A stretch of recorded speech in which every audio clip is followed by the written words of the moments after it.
आज हम मीका की पुस्तक में अध्याय 6 और 7 का अध्ययन करेंगे। अध्याय 6, इस्राएल के विरुद्ध परमेश्वर का अभियोग। जो बात यहोवा कहता है उसे सुनो, उठकर पहाड़ों के सामने वाद विवाद कर और टीले भी तेरी सुनने पाए। हे पहाड़ों और हे पृथ्वी की अटल नींव, यहोवा का वाद विवाद सुनो, क्योंकि यहोवा का अपनी प्रजा के साथ मुकदमा है और वह इस्राएल से वाद विवाद करता है। हे मेरी प्रजा, मैंने तेरा क्या बिगाड़ा है? क्या करके मैंने तुझे उकता दिया है? मेरे विरुद्ध साक्षी दे। मैं तो तुझे मिस्र देश से निकाल ले आया और दासत्व के घर में से तुझे छुड़ा लाया और तेरी अगुवाई करने को मूसा, हारून और मरियम को भेज दिया। हे मेरी प्रजा, स्मरण कर कि मोआब के राजा बालाक ने तेरे विरुद्ध कौन सी युक्ति की और बोर के पुत्र बिलाम ने उसको क्या सम्मति दी।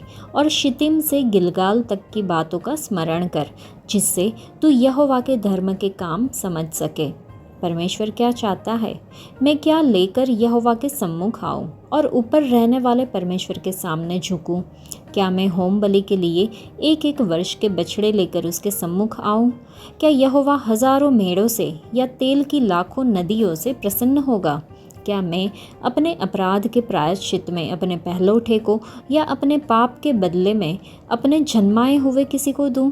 हे मनुष्य, वह तुझे बता चुका है कि अच्छा क्या है, और यहोवा तुझसे इसे छोड़ और क्या चाहता है कि तू न्याय से काम करे और कृपा से प्रीति रखे और अपने परमेश्वर के साथ नम्रता से चले।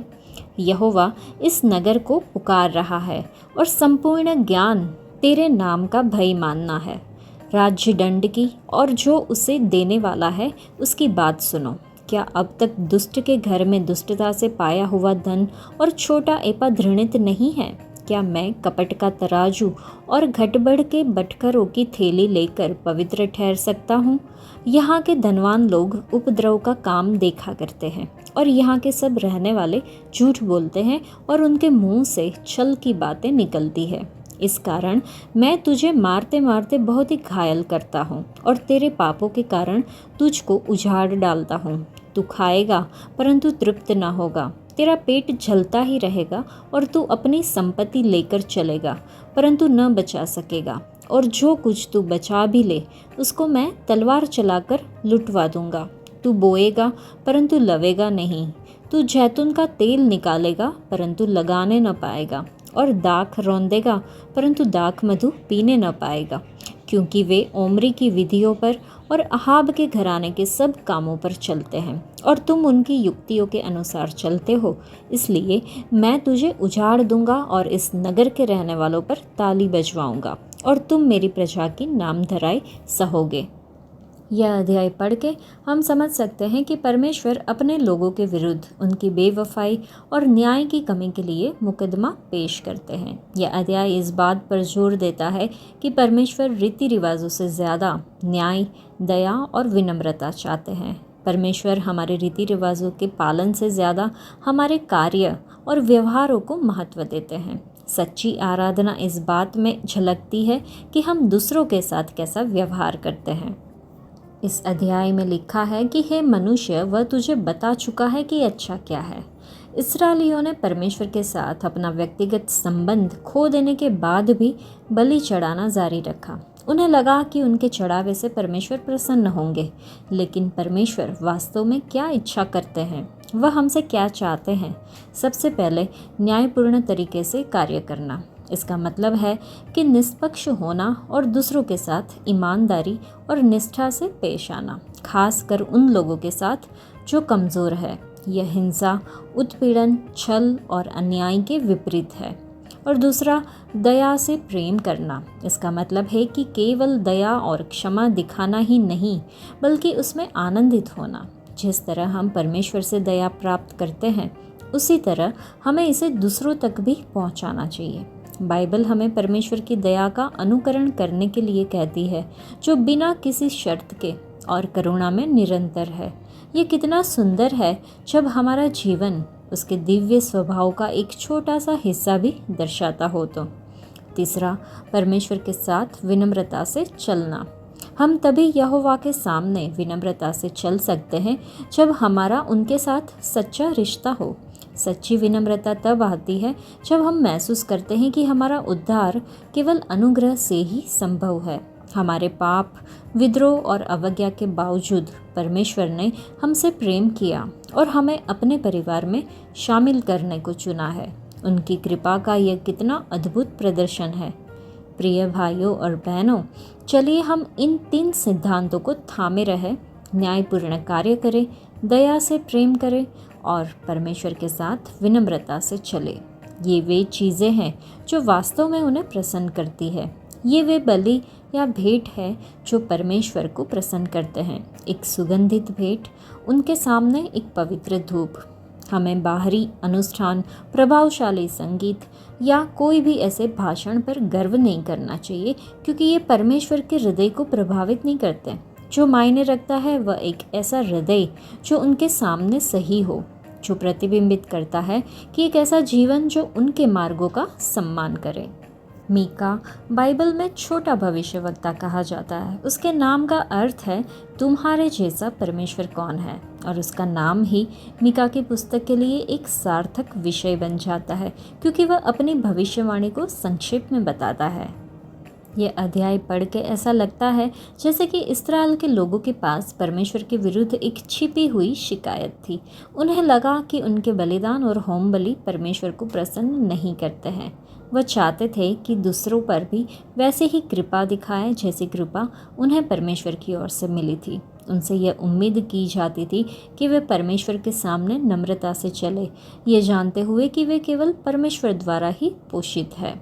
इस्राएल का पाप तब और भी बढ़ गया जब उन्होंने उनके उद्देश्यों को पूरा करने के लिए हिंसा का सहारा लिया था। परमेश्वर यहाँ उनके गलत तरीकों से अर्जित लाभ के लिए दुखद अंत का वादा करते हैं। उनके पास जो कुछ भी था उसमें उन्हें कोई आशीष या संतुष्टि नहीं मिलेगी, क्योंकि जो कुछ धोखाधड़ी से कमाया जाता है उसे सहज कर रखा नहीं जा सकता। यदि हम परमेश्वर के लोग होने का दावा करते हैं और फिर असंगत रूप से कार्य करते हैं, तब हमें निंदा और परिणाम दोनों को सहन करना होगा। अध्याय 7, इस्राएल का नैतिक पतन। हाय मुझ पर, क्योंकि मैं उस जन के समान हो गया हूँ जो धूपकाल के फल तोड़ने पर या रही हुई दाख बिनने के समय के अंत में आ जाए। मुझे तो पक्की अंजीरों की लालसा थी, परंतु खाने के लिए कोई गुच्छा नहीं रहा। भक्त लोग पृथ्वी पर से नष्ट हो गए हैं और मनुष्यों में एक भी सीधा जन नहीं रहा। वे सब के सब हत्या के लिए घात लगाते और जाल लगाकर अपने अपने भाई का आहेर करते हैं। वे अपने दोनों हाथों से मन लगाकर बुराई करते हैं।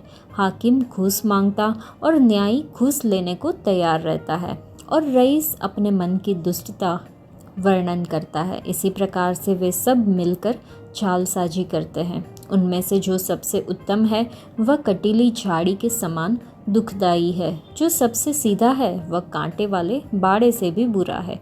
तेरे पहरुओं का कहा हुआ दिन, अर्थात तेरे दंड का दिन आ गया है। अब वे शीघ्र चौंधिया जाएंगे। मित्र पर विश्वास मत करो, परम मित्र पर भी भरोसा मत रखो, वरन अपनी अर्धांगिनी से भी संभल कर बोलना, क्योंकि पुत्र पिता का अपमान करता और बेटी माता के और बहू सास के विरुद्ध उठती है। मनुष्य के शत्रु उसके घर ही के लोग होते हैं, परंतु मैं यहोवा की ओर ताकता रहूँगा। मैं अपने उद्धारकर्ता परमेश्वर की बाट जोहता रहूँगा। मेरा परमेश्वर मेरी सुनेगा। उद्धार परमेश्वर ही से। हे मेरी बैरिन, मुझ पर आनंद मत कर, क्योंकि ज्यों ही मैं गिरूंगा त्यों ही उठूंगा, और ज्यों ही मैं अंधकार में पड़ूंगा त्यों ही यहोवा मेरे लिए ज्योति का काम देगा। मैंने यहोवा के विरुद्ध पाप किया है, इस कारण मैं उस समय तक उसके क्रोध को सहता रहूंगा, जब तक कि वह मेरा मुकदमा लड़कर मेरा न्याय न चुकाएगा। उस समय वह मुझे उजियाले में निकाल ले आएगा और मैं उसका धर्म देखूंगा। तब मेरी बैरिन जो मुझसे यह कहती है कि तेरा परमेश्वर यहोवा कहाँ रहा, वह भी उसे देखेगी और लज्जा से मुंह ढांपेगी। मैं अपनी आँखों से उसे देखूंगा, तब वह सड़कों की कीच के समान लताड़ी जाएगी। तेरे बाड़ों के बांधने के दिन उसकी सीमा बढ़ाई जाएगी। उस दिन अशुर से और मिस्र के नगरों से और मिस्र और महानद के बीच के और समुद्र समुद्र और पहाड़ पहाड़ के बीच के देशों से लोग तेरे पास आएंगे। तो भी यह देश अपने रहने वालों के कामों के कारण उजाड़ ही रहेगा। इस्राएल पर परमेश्वर की दया।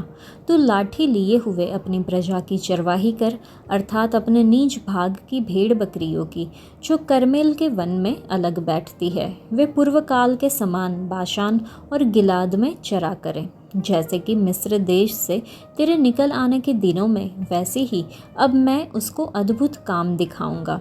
अन्य जातियां देखकर अपने सारे पराक्रम के विषय में लजाएगी।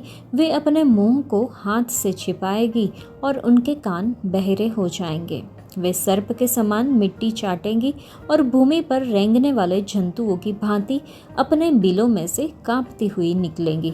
वे हमारे परमेश्वर यहोवा के पास थरथराती हुई आएगी और वे तुझसे डरेगी। तेरे समान ऐसा परमेश्वर कहाँ है जो अधर्म को क्षमा करे और अपने निज भाग के बचे हुओं के अपराध को ढांप दे। वह अपने क्रोध को सदा बनाए नहीं रहता, क्योंकि वह करुणा से प्रीति रखता है।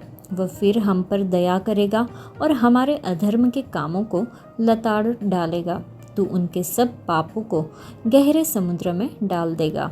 तो याकूब के विषय में वह सच्चाई और अब्राहम के विषय में वह करुणा पूरी करेगा, जिसकी शपथ तू प्राचीन काल के दिनों से लेकर अब तक हमारे पितरों से खाता आया है। इस अध्याय में वचन 7 से 9 में हम देख सकते हैं कि लिखा है, हे मेरे शत्रु, मुझ पर आनंद मत कर, क्योंकि जो ही मैं गिरूंगा त्यों ही उठूंगा। हमारे जीवन में कई बार ऐसा होता है जब हम पाप में पड़ जाते हैं, विमुख हो जाते हैं और परमेश्वर की उपस्थिति से गिर जाते हैं। इसलिए कहा जाता है, मैंने यहोवा के विरुद्ध पाप किया है, इस कारण मैं उस समय तक उसके क्रोध को सहता रहूँगा जब तक कि वह मेरा मुकदमा लड़कर मेरा न्याय न चुकाएगा। क्या हम आज अपने जीवन में प्रभु के क्रोध को सह रहे हैं? और यदि हाँ, तो हमें क्या करना चाहिए? वचन में लिखा है, मैं यहोवा की ओर ताकता रहूँगा, मैं अपने उद्धारकर्ता परमेश्वर की बाट जोहता रहूँगा, मेरा परमेश्वर मेरी सुनेगा। इसका अर्थ है कि हमें उनकी उपस्थिति में प्रतीक्षा करनी चाहिए, उनके वचन पर मनन करना चाहिए, अपने पापों को पहचानना चाहिए, उन्हें स्वीकार करना चाहिए और पश्चाताप करना चाहिए। इतना ही नहीं, हम यहाँ विश्वास की घोषणा भी देखते हैं। लिखा है, मेरा परमेश्वर मेरी सुनेगा, चाहे मैं अंधकार में बैठूं, वह मुझे उजियाले में निकाल ले आएगा और मैं उसकी धार्मिकता देखूंगा। यह विश्वास हमारे मुंह से आना चाहिए। जो कुछ भी विश्वास से नहीं आता वह पाप है। विश्वास के बिना हम कुछ भी प्राप्त नहीं कर सकते। हाँ, अपने परमेश्वर पर निरंतर भरोसा करते रहें। लिखा है, वे दिन आ रहे हैं जब तुम्हारी दीवारें फिर से बनाई जाएगी। यह हमारे उद्धार की दीवारों को बहाल करने के बारे में है, जो गिर गई है या टूट गई है। यहोवा कहते हैं, मैं तुम्हें चमत्कार दिखाऊंगा। तुम्हारे जैसा परमेश्वर कौन है जो हमारे पापों को क्षमा करता है? वह फिर से हम पर दया करेगा, हमारे सभी अधर्म को दबा देगा और हमारे सभी पापों को समुद्र की गहराई में डाल देगा। वह ऐसा क्यों करते हैं? क्योंकि हमारे पाप, अपराध और गलत कार्य बहुत ही ज़्यादा है। ये उसकी दया की महानता को प्रकट करते हैं। तो प्रिय लोगों, चले हम अपने सभी बोझों और परीक्षाओं में प्रभु की उपस्थिति में प्रतीक्षा करें। हम अपने विश्वास की घोषणा करें और उनके चमत्कार या अद्भुत चीज़ों के साक्षी बने। जीवन में ऐसे क्षण आते हैं जब हम ठोकर खाते हैं, गिरते हैं और खुद को फिर से उठने के लिए संघर्ष करते हुए पाते हैं। जब हम शारीरिक रूप से लड़खड़ाते हैं और गिरते हैं तो हम किसी की स्वीकृति या सलाह का इंतज़ार नहीं करते हैं। हम सहज रूप से उठते हैं और आगे बढ़ते हैं। फिर भी जब हमारे आध्यात्मिक मार्ग की बात आती है तो हम में से कई लोग दुश्मन की आवाज़ सुनते हैं जो हमें बताती है कि हम बहुत ही दूर चले गए हैं, बहुत ही टूट गए हैं और फिर कभी नहीं उठ सकेंगे। लेकिन ये सुनिए कि क्या हम सच में गिर गए हैं? भले ही हम गिर गए हो, अपने दुश्मन को जश्न मनाने न दे। हमारा गिरना हमारी यात्रा का अंत नहीं है। परमेश्वर का वचन हमें याद दिलाता है कि गिरना असफल होना नहीं है। यह केवल तभी असफल हो सकता है जब हम फिर से उठने से इनकार करते हैं। धर्मी लोग भले ही 7 बार गिरे, लेकिन वे फिर से उठ खड़े होंगे, जैसा नीति वचन में लिखा है। शत्रु चाहते हैं कि हम यह मान लें कि हमारी गलतियाँ, असफलताएं या कमजोरियां ही हमें परिभाषित करती है, लेकिन परमेश्वर की आवाज़ अलग तरह से बोलती है। वह कहते हैं, मैं तुम्हारा प्रकाश बनूंगा, मैं तुम्हें ऊपर उठाऊंगा। जैसा कि मीका ने कहा, हालांकि मैं गिर गया हूँ, मैं उठूंगा। यह सिर्फ एक सामान्य वचन नहीं है, यह विश्वास की घोषणा है। भले ही आपको लगे कि आप अंधेरे में बैठे हैं, याद रखें कि प्रभु परमेश्वर खुद ही हमारा ज्योति है। वही आपको गड्ढे से बाहर निकालते हैं, आपकी धूल झाड़ते हैं और आपको फिर से दौड़ने के लिए मजबूत बनाते हैं। जहाँ भी हमें लगे कि हम चूक गए हैं, जहाँ भी हमें लगे कि हम कम पड़ गए हैं, वहाँ ही उठने और पहले से कहीं ज़्यादा दौड़ने का समय है। जब परमेश्वर हमारा मार्गदर्शन कर रहे हैं, तो हमारा अतीत हमारा भविष्य को निर्धारित नहीं कर सकता। परमेश्वर की आवाज़ सुने, न कि शत्रु के झूठ को।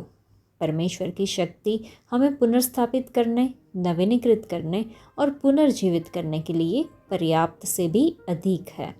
इसलिए खड़े हो जाए, आगे बढ़े, प्रभु को अपनी शक्ति बनने दे। तो इस अध्याय में मीका ने इस्राएल की स्थिति पर गहरी निराशा व्यक्त की, लेकिन आखिर परमेश्वर की दया में विश्वास भी व्यक्त किया। यह अध्याय परमेश्वर की क्षमा करने और पुनर्स्थापित करने की तत्परता की एक शक्तिशाली पुष्टि के साथ खत्म होता है। निराशा के समय में भी परमेश्वर की वफादारी और दया में आशा बनाए रखें। आज के लिए इतना ही। परमेश्वर आप सबको आशीष दे। धन्यवाद।